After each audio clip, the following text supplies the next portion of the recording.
We're live for the system refresh overview of the three components that make up Domain of One's Own. And I have the distinct pleasure of being joined by Reclaim's newest member, Amanda Schmidt. Amanda, how the hell are you? And welcome. Hi, thank you. I'm super thrilled to be here. I was not very long ago in the seats that our attendees are in. So now being on the other side of things is pretty crazy. Yeah, actually, I didn't formally introduce you. So why don't you tell a little bit about your background? I assume they'll hear too much about me soon enough. So what about you? How did you come to Reclaim? What's your history? And all that. Yeah, so I actually came to Reclaim Hosting as the instructional support specialist back at the end of June. I came from the State University of New York, SUNY, at Geneseo. I worked there as the Digital Humanities and Learning Coordinator for the Center for Digital Learning. And before and during that position, I worked quite closely with Ed Beck at SUNY Oneonta to implement the SUNY's version of Domain of One's Own for the SUNY, whole SUNY system. So 64 different campuses, not all quite using it yet, but definitely making a lot of headway, growing every day. And what really drew me to that kind of work with Ed was when I started teaching students in my role as a professional support staff member. When I started working closely with students, realizing that they are called digital natives. I don't know if any of you have heard that term before, but everyone always says, oh, Gen Z, digital natives, they understand it. And then realizing, oh, no, they actually don't understand it. They are natives in the way that they're very comfortable with interfaces, but they don't really, not at least at my school, this liberal arts school that didn't have a computer science program. It was pretty common to find students who didn't know how to save files, didn't know how to navigate their computers at all outside of the downloads folder. And so a lot of the work that I was doing at Geneseo was getting students comfortable with that space. And Geneseo's mission, part of it, is to create responsible citizens. And I think that the digital part of that needs to be given more attention. And so being able to create digital citizens is exactly what Domain of One's Own is able to help everyone kind of promote at their schools. So that is really what drove me to start working more closely with Reclaim. It's interesting too, because part of that logic that you're talking about, it started Domain of One's Own, which then kind of spun into Reclaim Hosting, but it started at UMW, a small liberal arts public school like Geneseo in Fredericksburg, Virginia. And in 2012, so 10 years ago, literally, we actually started giving faculty, students, and staff web hosting that they could then not only install WordPress, which many of them did, but other tools that were emerging like Omeka, Scalar, and actually using just HTML or PHP, learning some basic kind of, how would we say, fluencies around building on the web and understanding how stuff like DNS, databases, et cetera, work. And I still think, for me, that's a lot of what excites me. But like you said earlier, everyone will have a different use case for Domain of One's Own. That's kind of what I like about it. It doesn't have to be the same at any one school, and how you think about it and how you brand it and frame it is really like part of that agency, right? Like that's part of what you're doing and probably why you're here, is to think through. So one of the things we did start, and I'll let you talk a little bit about it, but the first of the holy, I call it the Holy Trinity. I hope I'm not being sacrilegious, but there are three systems that make up Domain of One's Own. And Lauren created this. I'm going to try and bring it up. She created this nice kind of space where you can see all of these. And she actually did it at a Domain of One's Own workshop when we were at Skidmore. I think it was in 2018. But it's actually as part of your Domain of One's Own instance, this page comes, and after your URL, you can do /DOOO-admin, and you will get this. And I like this because it's a really nice kind of one-stop shop for all the different systems that are associated with your Domain of One's Own. I'm using State U here. That will be the demo site. But these not only list WordPress, WHMCS, and WHM, all of which we'll get into briefly and then spend the rest of the day getting into in detail. But it also links to docs, forums, and service data. So all very useful data. This is a useful page to kind of quickly at a glance see all the things that incorporate Domain of One's Own. So let's start with the first system, in some ways the portal, WordPress. Amanda, do you want to take us through that and look at WordPress, and I'll do the driving? Yeah, totally. So if we can just pop on into WordPress, this will be kind of like your home base, your landing page, not just for you, but for your students and faculty who are using this system. As you can see here, this might look very, very similar to what you have right now, but should be some differences, like you should have your university's logo up there, some beautiful picture of your university's scenery. All of this is to say that we are really encouraging you to promote your branding here. You won't see, Reclaim Hosting scattered all over this page. We really want it to be about you. And so this is where you can kind of make this your own within some limits. We don't give you full control over all of the editorial aspects that you can do within WordPress, which many of you may be very familiar with and comfortable doing, because one of the reasons that we use WordPress as this wrapper is because it is so familiar to a lot of people, and because we love WordPress as well. Exactly. And I think it's useful, and we'll get into WordPress in more detail. So really consider this a very, 30,000 feet view. But not only are many people familiar with WordPress, but because WordPress has such a robust open source community, we're also able to leverage plugins and themes, particularly for single sign-on integration, et cetera, and basically bring in cPanel instances as an embedded page within the WordPress portal, which actually is how the whole system's working. So let's give them an example, Amanda. I'm going to actually go to users. I'm going to search users, and people can sign up and actually do some of this. And there's this one pop-up that just won't go away that I find very annoying. But anyway. Classic WordPress. Yeah, exactly. Buy me. It didn't used to be like that, if I want to go there. But anyway, if I use this tool, and we'll talk about it again, so don't worry too much about it, where I switch to a user, it's called switch to, I can now see what a user will see when they log in to my Domain of One's Own instance, in this case, State U.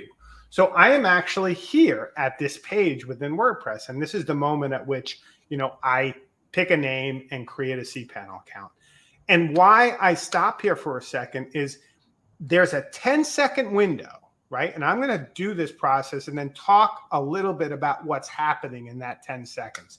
It's basically WordPress handing off the automation and creation of a cPanel account to a different part of the Trinity. This is the second part, so we'll talk about it in a second. But in the interim, I'm going to pick a domain name, and I'm going to say Domains for Life. Can I do that? So that's what I'm going to say, and we'll see if it's available. If that domain is available, it will say, great, State U domain, Domains for Life. It will allow you to double check there to see if you've made any typos, which I do a lot. If you did, you can start over. If you didn't, you can continue.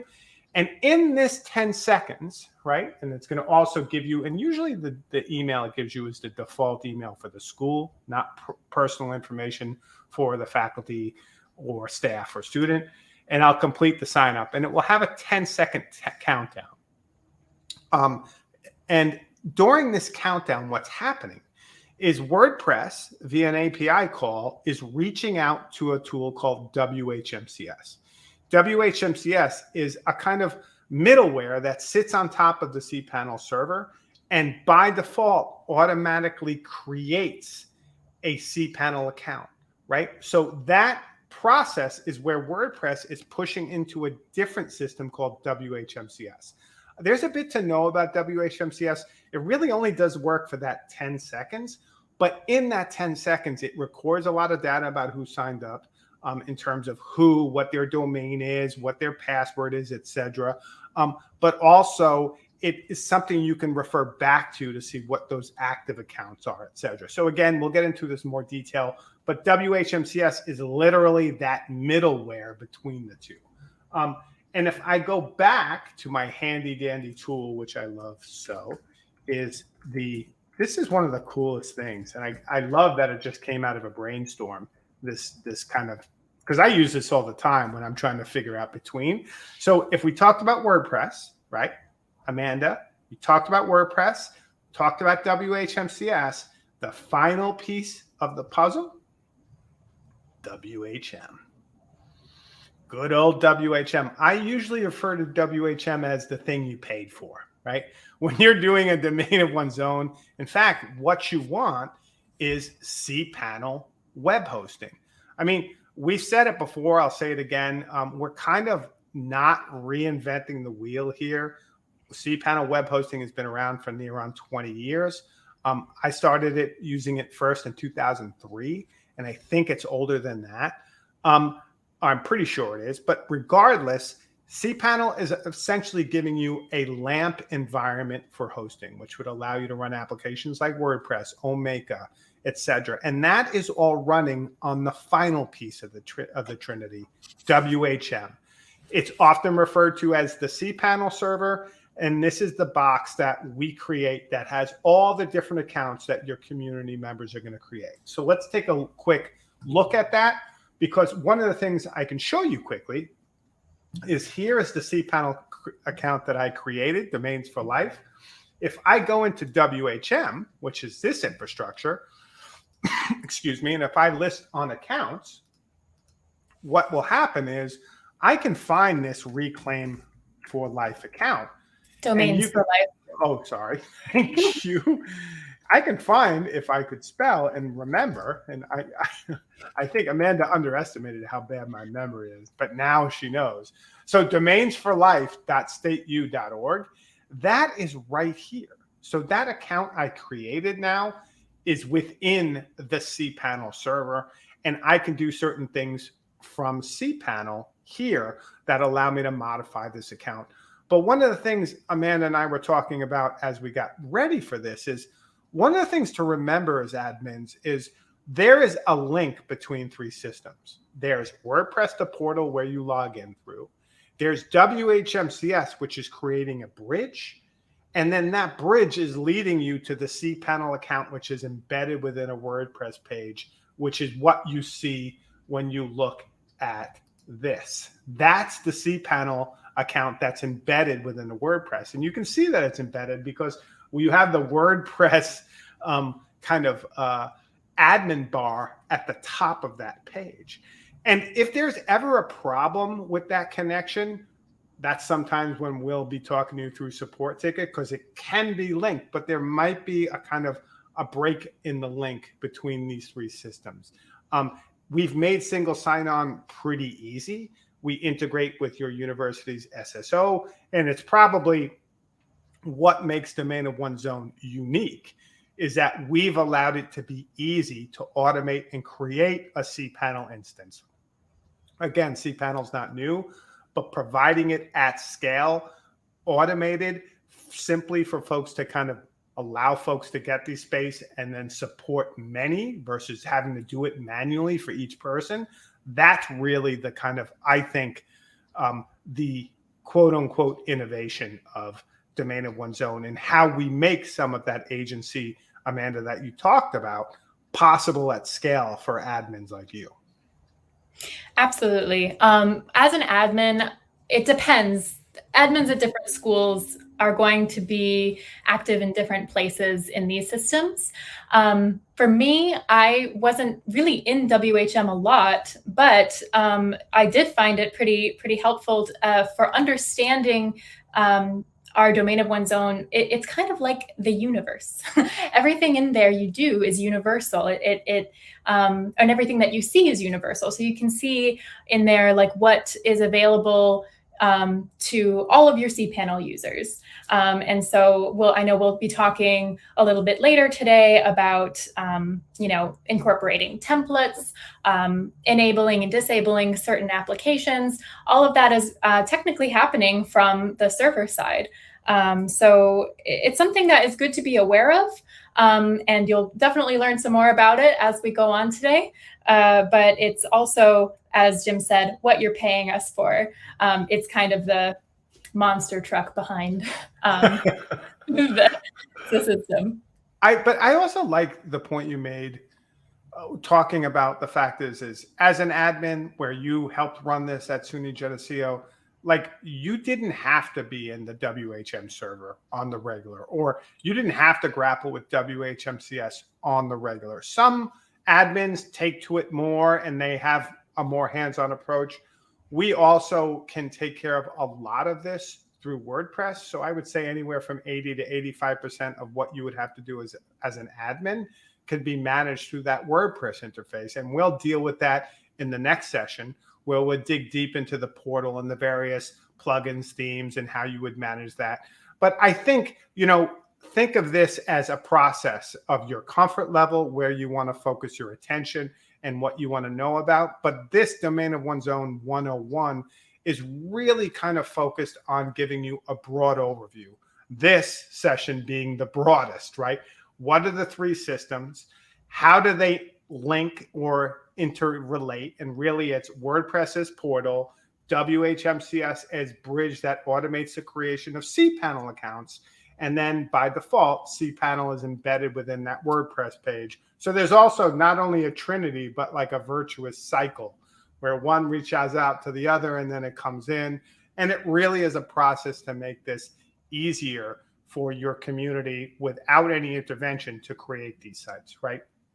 How you manage that, how you build that, how you think about kind of creating a logic behind your system. I think one of the things we are talking more about now that we have this ed tech team, and I think it's been very constructive, is, when you go at domain of one's own, how do you do that intentionally?